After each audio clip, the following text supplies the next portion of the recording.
Congrats, you're born. Well, kinda. You actually showed up 2 months ago inside your mom, but back then, you were the size of a honeybee and looked more like a weird pink jelly bean than an actual animal. Your survival training starts before you even know what life is. The moment you're born, it's a full-blown race for survival, literally. You and over 25 tiny, squirming siblings are scrambling to latch onto a milk spot. But here's the catch. There are only 13 available.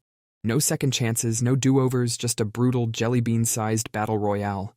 If you don't make it, well, let's just say mom's not handing out participation trophies. Somehow, against all odds, you secured one of the golden 13 spots. Congrats. You're officially not dead yet. While you're busy drinking, you notice the rest of your unlucky siblings still crawling, searching, and failing. One by one, they drop off, never making it to the milk bar. Yeah, it's brutal, but hey, survival ain't for the slow. Does mom care? Not even a little. She's too busy shoveling anything remotely edible into her mouth to keep herself alive. After 2 months of clinging to a milk spot like your life depends on it, because it literally does, you're finally big enough to leave the pouch. Congrats, you've leveled up. But don't get too excited. You're still tiny, clueless, and about to face a world that really doesn't want you to exist. Hope you enjoyed those 2 months of free room and board, because life's about to get way worse. After spending months inside the pouch, you finally get to see the world. From your mom's back. You and your siblings cling onto her like tiny furry backpacks while she rummages for food. No real say in where you're going. Just hold on and hope she doesn't run into trouble. It's not exactly a luxury ride, but hey, at least you're not walking. But just because you've got a ride doesn't mean you're safe. If you lose your grip and fall off, that's it. Game over. Mom's not stopping. No turning back, no oops, I dropped one moment.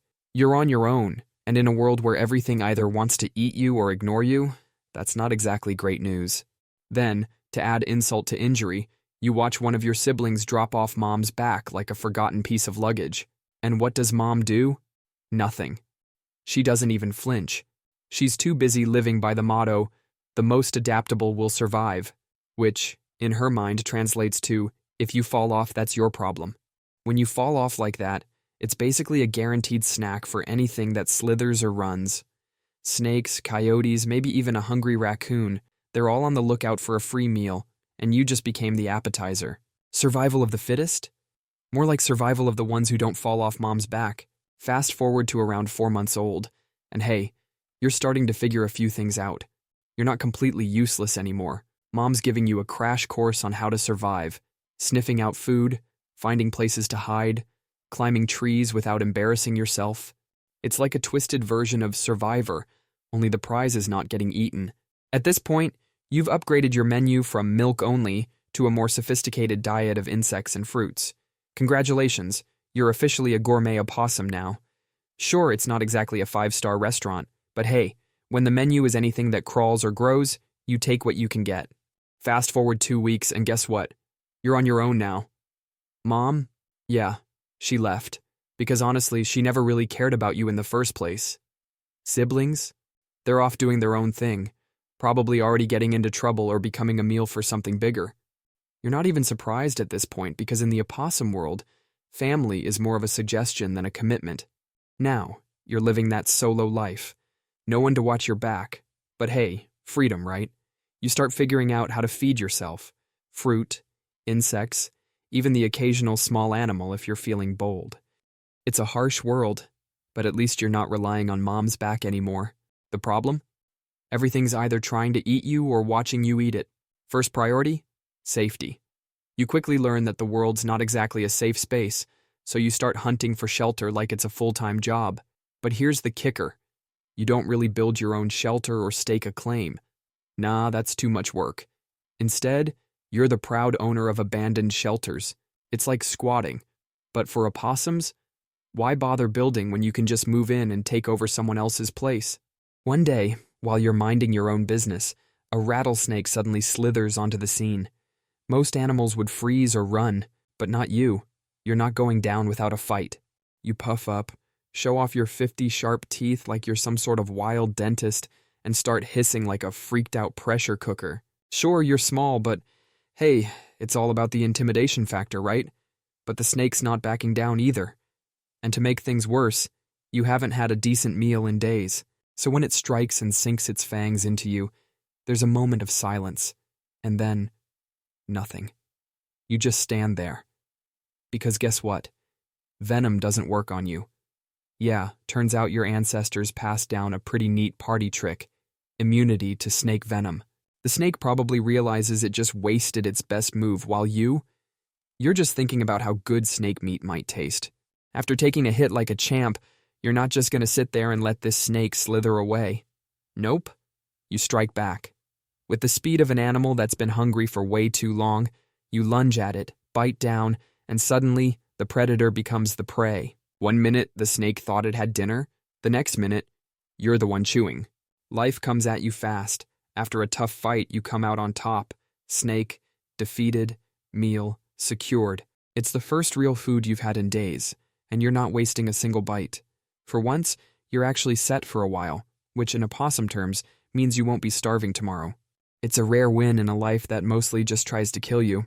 But just because you won once doesn't mean you're invincible. Sometimes something bigger, faster, and way stronger shows up, and suddenly fighting isn't an option.